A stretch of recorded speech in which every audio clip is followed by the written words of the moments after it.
đi. Hả? Nhớ trong là ít trong phòng giờ nó nói bên mỏ sư nè, bên mỏ sư tì. Đến đó. Lúc bạn tì có tàu nè. Có cho mình cho mình nhớ tới bên mỏ sư nè. Thế là sư là gì chẳng phải biết ta. Ít trong phòng giờ cho nên nhớ sư thì cháu bên mỏ sai sai bên mỏ là gì mỏ tiền nè.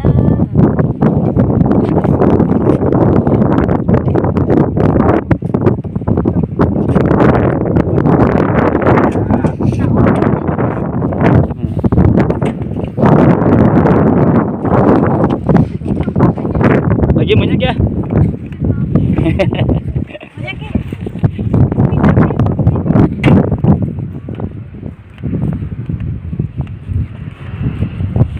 Chuột lụt đằng kia.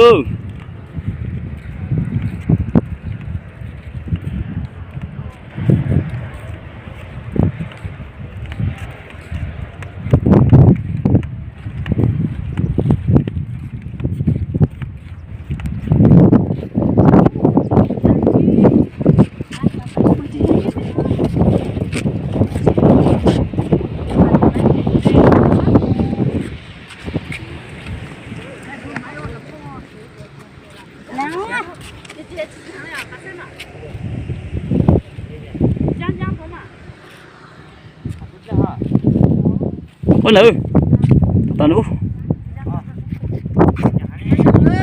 đó nó sẽ là gì đó đó sẽ mua bán sli sử dụng tổng cầu thằng phơi li mà lúc đó trong nhà tiểu phơi li nè họ phải buồn gì chú chung ra thì họ nè cái coi là lá gì thế phải buồn gì chú chung tôi thì nói đi cho không dưa rồi thôi để cháu phải mong sai bán này nè.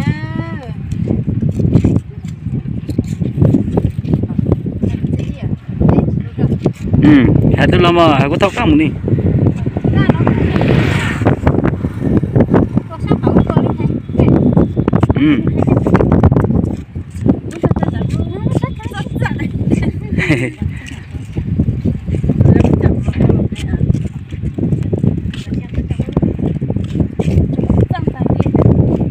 Nanti.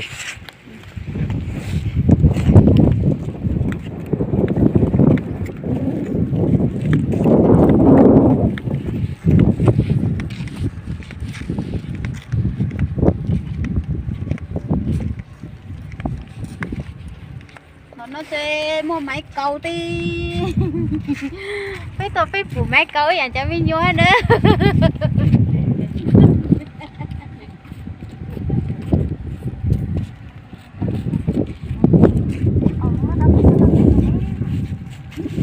Mantap ya sama.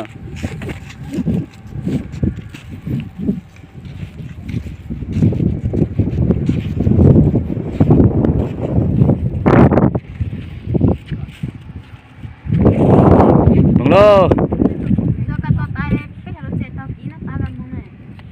Tak aja buat. Hai me hai game thóc căng một chút họ mình chào tao mất rồi.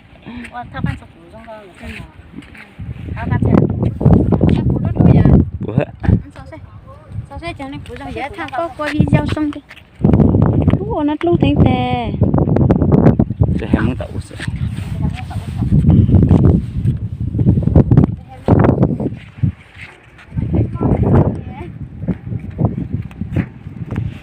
Rồi mày ok mà. Chị cô này, hai cái như một chứ. Mình tôi sốt là ok mà phần nào mà. Sẽ lử.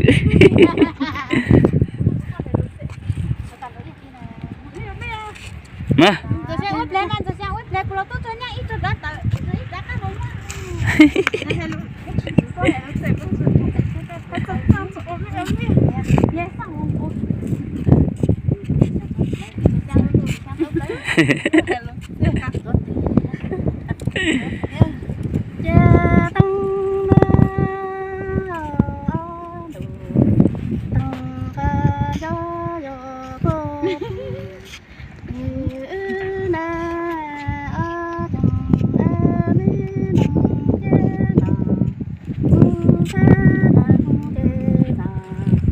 Ooh.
tăng đề chi ơi